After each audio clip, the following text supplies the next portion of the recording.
ধন্যবাদ মাননীয় স্পিকার। মাননীয় স্পিকার, আমি সম্মানীয় নেতা সম্পর্কে একটি কথা বলতে চাই। তিনি বারবার বুঝিয়ে গেলেন তার বক্তব্যের সূত্রের কথা।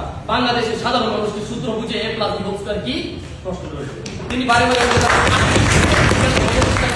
বিষয় নয়, অবশ্যই সামগ্রিক বিষয়। তিনি বারে বারে বোঝাতে চাচ্ছেন যে গণভোট জনগণের সরাসরি অংশগ্রহণ করে, জনগণ রাষ্ট্রের মালিক। আমরা কি জনগণ রাষ্ট্রের মালিক এটা অস্বীকার করেছি?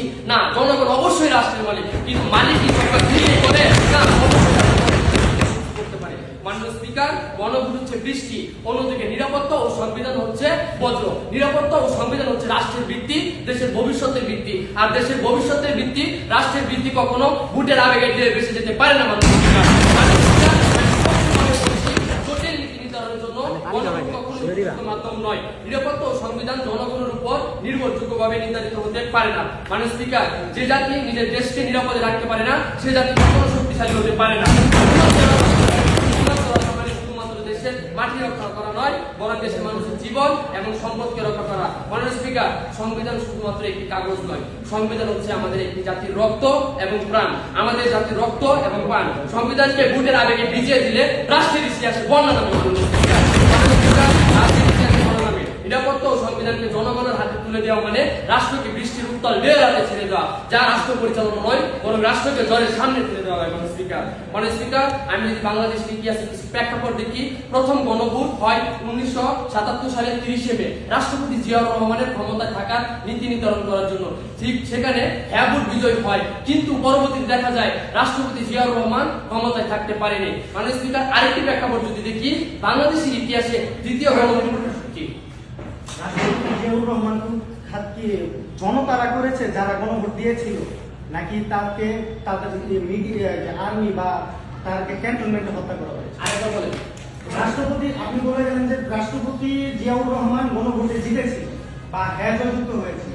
এখন প্রশ্ন হচ্ছে, যে জনতারা তাকে হ্যাঁ ভোটের মাধ্যমে জয়যুক্ত করেছিল, তারাই কি তাকে উৎখাত করেছে?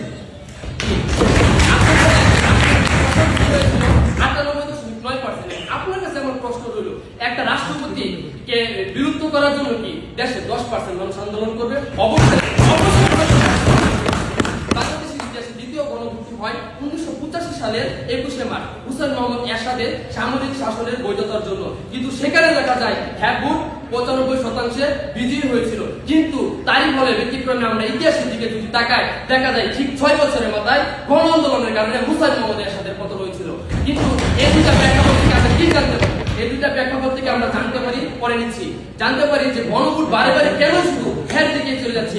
এটার কারণ হচ্ছে ভোটের অতিরিক্ত আবেগকেন্দ্রিক প্রবণতার কারণে। মাননীয় স্পিকার, ঠিক সেই সাথে আবার দেখা যাচ্ছে পরের কিছু বছরের পরে তাদের আবার পতন হচ্ছে। মাননীয় স্পিকার, ট্রিব্যুনাল 13 নভেম্বর 2025-এ আমরা বর্তমানে আমাদের জুলাই জাতীয় সমাজের প্রেক্ষাপটে একটি প্রতিবেদন করেছিল। বলা হয়েছিল জুলাই জাতীয় সমাজে সংবিধান সংস্কারে 30টিরও বেশি প্রস্তাব তারা অন্তর্ভুক্ত করেছে, যেগুলোর মধ্যে তত্ত্বাবধায়ক সরকার ব্যবস্থা পুনরায় এবং প্রধানমন্ত্রীর ক্ষমতা হ্রাসকরণ, রাষ্ট্রপতির ক্ষমতা বৃদ্ধিকরণ এবং বাংলাদেশের দুই কক্ষ বিশিষ্ট সংসদ তৈরি করা। এখন আমার প্রশ্ন হলো, বাংলাদেশের সাধারণ মানুষগণ এই প্রস্তাবগুলোর বিষয়ে কতটুকু অবগত আছে? প্রশ্ন হলো, নিরাপত্তা ও সংবিধান এমন জায়গা যেখানে জনগণ গুরুত্ব পায় না, তাই এখানে বিশেষজ্ঞদের মতামত এবং গণতান্ত্রিক সিদ্ধান্তকে আরো বেশি শক্তিশালী করে তোলে। মাননীয় স্পিকার, চলে যাচ্ছি দলীয় সমন্বয়ে।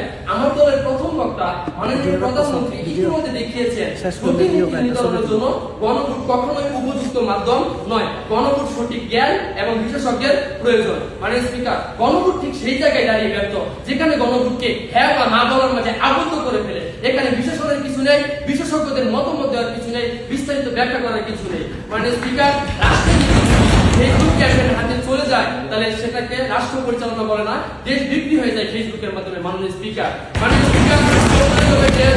রাষ্ট্রের নীতি নির্ধারণ করা হয়, তাহলে রাষ্ট্র জটিল নীতি নির্ধারণ করার জন্য পপুলিজমের জন্য সর্বোচ্চ কাজ করতে পারে না। মাননীয় স্পিকার, তাই মাননীয় স্পিকার, আজকে এই প্রস্তাবটি সংসদে যেটা বিজয় তার জোর দাবি জানাচ্ছি। ধন্যবাদ মাননীয় স্পিকার, ধন্যবাদ সবাই।